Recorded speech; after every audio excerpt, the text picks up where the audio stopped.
We're moving now to Nassau. That's where much of the information regarding Dorian is coming in tonight. Local 10 News reporter Christian De La Rosa is live with the very latest seen there. Christian.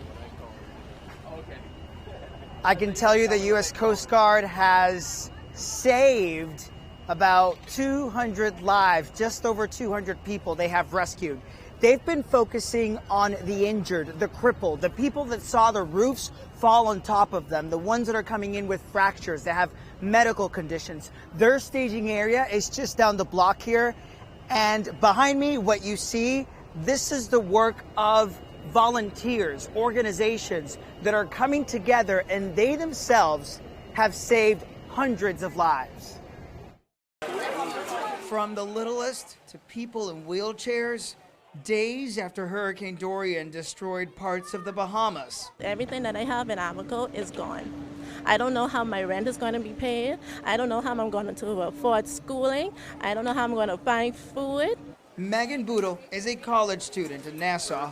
People like her are coming together, pooling resources to help get people to safety. It's mainly community coming together, trying to get donations, purchasing tickets, chartering flights. It's way worse than anyone's reporting it. Lynn Lyman and her husband Bill just arrived in a relief flight from Marsh Harbor, where they say many are still waiting to be rescued. I say thousands. Thousands of people are standing and waiting. Yes. The official death toll is 30, somewhere around 30. What do you make of that based on what you've seen? I think that's a very low estimate. Yesterday, while we were at the clinic for our evacuation, we saw at least 2 trucks go by with body bags on it. It looked like more than that. I think the American government should come in and rebuild because it's like a war zone. And Bahamas needs their help desperately.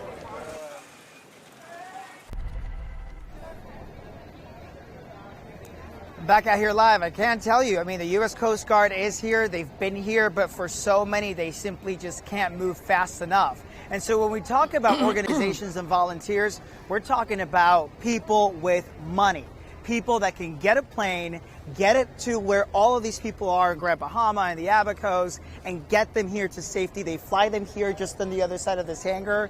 Then when they arrive, they get boxes with aid, food, hygiene products. They come out. They sit under these tents, then they are loaded to buses, and that's where they find, well, a place to spend the night and then figure it out from there. We're talking to so many people, and we ask them, what's next? They simply don't know. This is going to be a long, painful, frustrating process for hundreds, but at least they're here and they're safe. Back to you. At least there's some sort of progress there. All right, Christian, we'll talk to you tonight at 11. Thanks.